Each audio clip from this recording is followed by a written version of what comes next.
The Spiral, Chapter 11. The Tower. It was on the Tower of Waiting that the light-bearer heard the seeds of the morning alighting so gently, so powerfully, and so awesomely on his senses. The more he waited, the more he wondered what kind of seeds had come in. The tower commanded a view that overlooked the hills and valleys. Made of earth, no one could tell how it came to be there, but there were those who, feeling an awe of the mystical or the supernatural aura of the place, came to offer scented herbs, and some even to sacrifice an animal or bird which they caught fresh that day itself. Yet none dared to stay long, for it carried an awesome fear that went deep into the bones. There were some who disappeared in its vicinity, and some took back its stones to their homes to remind them of the mystical experiences they had had.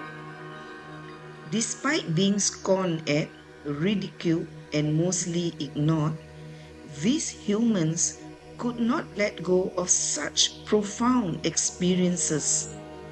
Still, there were those who brought back stones, rocks, dried plants, or anything to be sold as objects of power. They were things that merely hinted of the power but did not bring forth the essence. In short, the objects were venerated for themselves according to individual perceptions. From the tower, he could hear and see the trees, the plants, and the life of the garden swirling in an orchestrated conduct. Nowhere else were his ears as sharp as in here. His weariness had disappeared to be replaced by a still rest. Every part was in place. He was waiting also for the day he could go into the garden where time stood still. He felt the invigoration and the aliveness in it. He wondered if the seeds had flown in from the garden. He became aware of the soft but firm strength of the light in him and the freshness of the power of the seeds. He looked for an understanding found in the seeds. In them lay a potential of growth.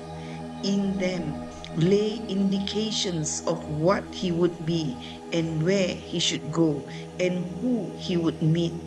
In them lay the impetus for others as well. That morning he lifted up his head and waited. He was to go into the village and even to the cave of the fairies. There he must release the seeds he carried. The more he scrutinized them, the brighter the seeds became, until they began to dazzle in his heart and mind. Like a branding tool, red hot, they seared his heart and imprinted on his mind and senses a vision and a feel. It was time. Before the sun set, he needed to reach the village where Ira was. With eyes closed, he saw the village and a shroud of light that could never completely cover it. He knew what he had to do to help the village, but wondered if they would accept his offering. Then, as his eyes pierced through the area where the labyrinth of tunnels lay, he saw the thickening mist and wondered if there was time enough. His heart quickened. The thought of the village prodded his feet to spring up. He was glad his first stop was Ira's village. The name of Ira kept resounding in his heart as he ran down the earthen steps of the tower. Up the slopes and down the slopes into dense thickets, or along the mud walls of villages and stone walls of towns he walked or ran.